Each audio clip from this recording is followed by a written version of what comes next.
Hi guys, I'm Shmee, hello and welcome back to the channel where no more than 5 minutes after I've been back home, it is time for the next adventure, something spectacularly exciting because I've heard down in Italy there might be a 1,000 horsepower prancing horse awaiting collection very soon. So we're going to be setting off for my first big trip with the Lamborghini, with the Huracan STO, which means ahead of us we've got the Nürburgring, we've got the Autobahn, we've got plenty of fun. Now the intention was to, in a dream world, head to Italy to collect the SF90 Stradale, hence the acquisition of the GT4 Lusso, the perfect support car for the purpose. But then I was thinking, if we've got a support car and we've got luggage space, why not make the most of it and take the STO on this journey as well to go and visit Lamborghini? So we're going to be meandering across Europe, effectively the 2022 Where's Shmee Eurotour, heading across through Belgium, through Germany, down towards Italy, back up to Germany, some hopping all over the place, lots of exciting things in the works. But the 3 Italian cars down in Italy, this is going to be a lot of fun. In the very short time that I've been back at home, we've had a very big installation here at the Shmeemuseum. We finally have the mezzanine, which will house the offices and the viewing platform upstairs, the lounge and the halo space downstairs, and the work on all of that can begin very soon. We've also had a bit of a shuffle around of some of the cars. Finally, the Ford GT is back. It's been away for an extended period for its 3rd year service, effectively waiting for parts that needed to be shipped around the world, all of which takes a very long time at the moment. However, this is the beginning of this Italian adventure, the Where's Shmee Eurotour, taking us down across today to Belgium, then onwards to Germany, which means this car at the Nürburgring and the Autobahn coming up before too long, and of course down towards the Lamborghini factory and to Ferrari amongst others as well. Now I've talked often about how the STO is a very challenging car to use for a road trip. Now if you haven't heard what I mean by that, effectively this car, while it is a very cool thing, doesn't exactly lend itself very kindly towards being able to take any luggage with you. To show you quickly, if we pop open the Cofango to show you the available boot space up front, if you haven't seen this, well, therein lies the problem. By the time you've got your toolkit and instruction books, and we're taking the smart charger as well because we're going to need to leave the car parked up for one leg or one part of this adventure, you're not taking anything else with you. So with the plans to head down to Italy to go and collect the SF90, that was part of the reason for acquiring the GT4 Lusso, to use it as part of this big tour. And then I was thinking, well, why don't we just take the STO as well and go and visit Lamborghini, have the 3 Italian Shmeemobiles all down in Italy together. This is going to be really, really cool. So let me close this back down very quickly, that full carbon fiber front clamshell. Give it a click, because inside here as well, not a lot of space. We've even got some cushions, by the way. We need some pillows for this. Keep calm and chill out, definitely what you need. But we've basically only got this tiny storage area behind on the shelf. So not, as I said, the most useful car for a road trip. Now, one thing I need to do is swap over the plates, sorry, because these kind of have the wrong quotes. We've talked a little bit about that before. We've got our luggage here to go into the Lusso. I need to pop on my plates for this as well with a fun little quote. But obviously it's also the first journey with this Lusso. My previous Lusso did many miles around Europe. The first one to get those started with this, and very much looking forward to it. In fact, these two together are going to sound extraordinary. And also to show you this is what we're going for. If you can dream it, you can do it. The new SH20 MEE going on, the car that was launched in 2020, the Ferrari SF90 Stradale. 3 awesome cars together. The SF90 will be a week or 2 away from now. We've got lots of stops before that, but first up is to basically prepare everything that's not quite ready yet, and then we're going to be taking the STO and the Lusso, heading down to the Eurotunnel, across briefly through France, and today into Belgium. Let's get this journey started. The funny thing about this is that the SF90 doesn't really have any luggage space either. So we've got 2 cars with next to nothing, 1 car that's pretty practical, but we're going to have 6 people, and it's all got to go in here, which is going to be, I can tell you now, a bit of a challenge, but we'll deal with that when we get there. We do have the benefit that in the Lusso, you can fold down the seats, tuck those away. We will probably keep the, oh, where's the catch up here? We will keep the parcel shelves in the car, because you never know when those might be useful along the way also. But we've got to get all of the luggage that we've got here into this car. This is just 2 people's worth to start. Going to be 6 a little bit further in. And I think it's going to be Difficult might be an understatement, but that's part of the fun on a road trip. Hey, it's been a while since I took a couple of my cars off on a journey like this. Because of the super light coloured interior, we're taking seat covers in case at any point somebody wearing jeans needs to drive them. Smart chargers, like I said, although the SF90's charger is going to be the full hybrid charger, I think, as opposed to your normal Ctecs that we use for the Shmeemobiles here. Bit of a learning process, but at least this boot's quite well designed to take luggage like this. Everything just kind of squeezes in quite nicely. Could be worse, and you can fit 2 other cases straight on top. This should go in fine for now, but what's going to happen down the line is what remains to be seen, plus all of the other stuff that we need for this journey. Yeah, interesting times ahead. Let me get all of this loaded up, then we'll get the cars started. A little bit of progress. We've now got 3 sets of luggage in here. Just had it closed to make sure all is well. We've got an extra case. I think we're going to be fine. I think even when we've got that extra seat folded down and we've got 3 more people's worth of stuff, no issues. Perfect. Exactly why you have a 690 horsepower V12 support car, hey? Does the job. Anyway, let's get these out and ready to rock and roll.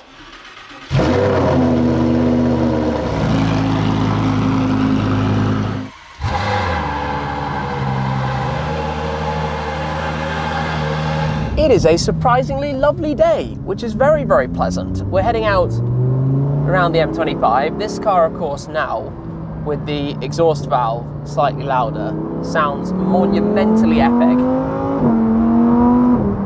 So good, so good. And what I like the most about this, actually, is driving it now in STO mode. You don't get the overkill crackles of the full Trofeo mode, but you get a lot of the... I just nearly went for a normal indicator. Swapping between cars does that to you. The Lusso is a little bit behind. We've had a touch of traffic just there before joining the motorway. But basically it's a cruise, an hour and 20 minutes or so from here. So we make our way around towards the Eurotunnel check-in to do the crossing and to basically get a first real experience of what it's like doing a long slog in the STO. Now, I make no secret that the seats in this car aren't particularly comfortable, so this is going to be a true test, especially with the pillows, to try and make it a little bit better. And I guess a pretty epic way to go about it, because one of the reasons I was reluctant to take this car on a big tour was the lack of luggage space. We've solved that by having the Lusso in tow. That fixes this problem and it makes it possible. Now, at the moment, the intention, thumbs up, there's no hiding in this thing. The intention is to head with this car across through Belgium, into Germany, a little bit around Germany for the next couple of days, probably the next week in fact, and then we'll make our way down to Italy to take this to the Lamborghini factory in Santa Gata Bolognese, where I really wanted to go with it. At the time it was in assembly, but restrictions at the time, back in kind of August, September last year, made that impossible. And then of course it's only about half an hour from there over towards the other Italian corner, where, needless to say, I'm really rather excited about the SF90. It's been a long wait, my first ever new Ferrari. That's going to be mega.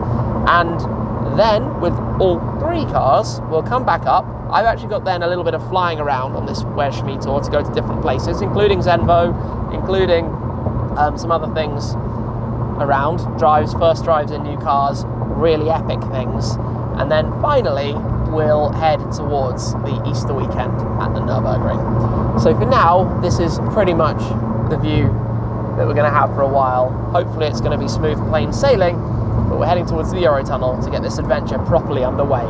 The cool thing is that the Lusso is here as well, and that we've got a little bit of a tunnel here, which is going to be spectacularly good fun.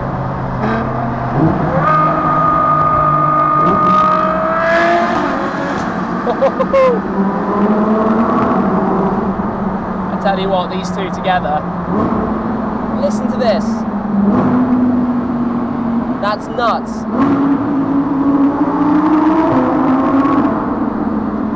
Wow. Oh, that sound coming up in Italy in not very long. I cannot wait. But look at this. Look at the Lusso. That looks good on the road. I like how you can see the sabia of the parcel shelf through the window. You get that really light interior with no privacy glass, without that option. That's a bit of an unusual option to not have. And the silver wheels against navy blue are just the best. What a smart car. Oh, good times, absolutely amazing times. All right. Let's do this. Every time with this car, you downshift it now, it just sounds ferocious. And the speed of the shifts when you rev up, and the feel as well, the naturally aspirated engine. It's easy to forget, because obviously I've got a lot of turbocharged cars in the garage. We've got 2 naturally aspirated cars on this, and then 1 hybrid twin turbo. But the speed of those shifts combined with that engine is just an insane whale. It sounds mega. I can't wait to get this actually under some proper load and experience it more on the open roads of the Autobahn in the coming days. For today though, this is just same old gentle cruise, looking a little bit cloudier as we go, but it is what it is. Oddly, we've just been driving in some rain and now we've got blue skies in front of us again, which is obviously perfect. But a car like this with a whole load of aero means it probably looks a little bit messy, but this is the exit, channel tunnel sign. This is exactly where we are headed for today with these 2.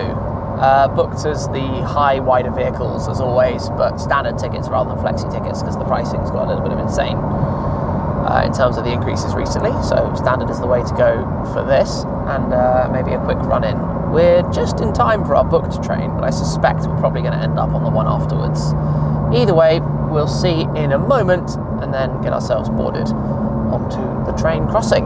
It transpires that there might be a little bit of a plan change. Now for the moment we're just lining up, we've gone through passport control and all of that stuff, ready for the crossing. The Lusso is right behind us, all smooth sailing. The problem is that at the other end, all might not be ready with the SF90 yet. Now logistically, just to put this in perspective, over the next couple of weeks, I'm going in the car through the UK, France, Belgium, Netherlands, Germany, Switzerland, Italy, maybe Austria, plus also flying in the middle of this to Denmark, Spain, and somewhere else that I can't think of right at the second. So this is a complete web of mayhem. And we're going to have to leave cars in random places and chop and change a little bit with new schedules. So let's see how I can do this. So we basically just spent a little bit of time sitting down, trying to work it all out, because it's going to be very, very complicated. We'll deal with that as we go. Hopefully it won't be too long until we can board the train. We are a little bit later than the booked crossing, but no stress, no rush today, nowhere we're specifically trying to be by a certain point in time other than later today in Brussels. This has all been very plain sailing, driving straight on and into the train. Actually been super smooth today, has to be said. That was very, very, very easy. And also, by the way, with this car, as you can hear right now with idle revs, it's actually not that loud. It only gets really loud when you're high up through the rev range, or when you downshift. If you downshift high up in the revs, that's when you know about it. Anyway, we'll pull up somewhere, they'll park us, usual 35-minute crossing, and then we shall be in France. And just like this, we are exiting into a fairly sunny France. We've got about 2 hours from here to Brussels. Now, one thing I've not done is set any of this yet for everything to be this way around. I don't know if that's in here. Ah, yes, it is. Measurement units. This is always the test. Can I do it on the fly in kilometers, just like that? Dashboarded in kilometers per hour primarily, miles per hour secondary, and yeah, we're on the road, taking it easy. I actually need my sunglasses back out. What a lovely day. It's a shame we had that bit of rain in the UK. But now, remember to drive on the right in a right-hand drive car. Always a little bit confusing. And I'm just wondering where the Lusso is. I think it's somewhere behind us. There it is, it's just arriving. Drive on the right, take it easy. We'll have the official entry to France up ahead of us in a moment. But otherwise, onwards on some much smoother tarmac than we have back at home. It's always the thing when you come over and cross the tunnel, it gets so much nicer on this side. Officially then, we are entering France. Obviously, this car has, at some point, it probably didn't go through France. I'd imagine it came up and took a boat somewhere. I don't know how it gets from Italy to the UK, but it is fun to start taking it through a few more countries, to clock them onto its passport, we could say. But for the moment, I think it's literally just going to be an easy drive. 201 kilometers to go, not too bad, to the centre of Brussels, hopefully before dark as well, I would think. We are arriving then at Belgium, entrance to our next country of the day, our final country of the day, Normally when I do this route, it's either on my way to the Nürburgring or to somewhere further into Germany. So we would then perhaps cut across through the Netherlands and obviously into Germany as well. Today, however, we're keeping it simple, and I'm going to pop this on to cruise control, set, there we go. It actually overreads massively in here. It's quite interesting, this, if you don't know about it. It's illegal for a car to underread on the speedo versus what you're actually doing. So if you have a look here, you can see that on the car it tells us we're doing 125 kilometers per hour, but on the GPS we're doing 119. So if we go up one, 120-ish on my GPS, actually it's still at 119, 120 on the GPS, it's like 126, 127, which if you extrapolate that out and you're going 300 plus, it means in a car like this, it's actually telling you you're going about 20 kilometers an hour faster than you actually are. Some cars, like the AMGs, tend to read really, really accurately, but this is massively over the top, which is just something you notice when you're driving. It does change depending on the tires you have, the calibration exactly, etc., etc., but it makes a big difference. Anyway, onwards, another hour and a half to go. My usual reference to driving through Belgium is, can you make it without either horrible weather or horrible traffic? Well, we haven't had any horrible weather. The only bit of bad weather we've had today was on the UK side. However, while we might be flowing at the moment, I'm sitting here looking at my navigation screen, which is showing massive traffic jams. And that's always going to be the way. We're an hour from Brussels. And I imagine it's only a case of time until I start downshifting a few gears and we gently cruise to much more of a standstill. This car does actually have a crazy big range. We had a full tank when we started, but we must be already in the region of, I'm going to guess, nearly 300 kilometers in, and we've still got 300 kilometers to empty because it idles. You get, you know, down to 5-cylinder driving and total super chill, which is obviously, yeah, here we go. You get a little graphic on the display. Look at that. Cylinder deactivation. So we're running as a RS3 right now. Effectively 2.6 litres of inline 5. Straight 5. Anyway, here we go. We knew this was coming a mile away. So alas, today's journey is not going to be without one of the big two. That's an eventful drive through Belgium. Always includes. And we're still rolling. Oh, no, that was a non-M5 badge as an M5. I saw an M5 badge just to the right of me there and got excited, but it was certainly not an M5. It was just a normal something. We were getting waved at by the guys off to the left. Give a bit of this. And stop. Traffic life. Fast forward a little bit and we find ourselves now in Brussels. We're basically somewhere in the city, heading to a little stop point just because we're here ahead of schedule at the Cinquantenaire, which is where you have the museum. I think I had a minor little scrape there, which is not so much fun. I do have a lift, I just didn't think I would necessarily need to use it. In this car, you don't need to use the lift system all that much. This is quite nice. Look at the view, look where we are. Lovely. The centre of Brussels. Kind of working this out as we go. Surrounded by a bit of a park here in a car like this, but I think we can pull up somewhere kind of in the middle, maybe at the front of the museum. We'll see if we can get around there. And yeah, I still want to show you the number plates that are going to go on this and on the Lusso when I get around to attaching them properly. So we'll get around to the front and see where we can go. The Lusso is a very, very elegant car. That nearly black paint, blue potsy, lovely silver wheels. And then you have that, which is not so elegant. It stands out a lot, but the two together are pretty mega. I think this is where we're going to have to end things for this evening. You used to be able to drive through to the centre, which is a pretty spectacular view. I've taken some lovely photos there in the past with my GT8, with my 911 GT3, but at the moment you can't drive in. I don't know if that's temporary or if that's a permanent thing, which would be a shame, but the Auto World Museum is over there, which always has some pretty awesome cars. What I do want to show you though are what we have with the number plates. So very quickly, let me pop this open. Here's one I prepared earlier, the plate for the STO. With a new quote, I had to try something new from Ferruccio Lamborghini.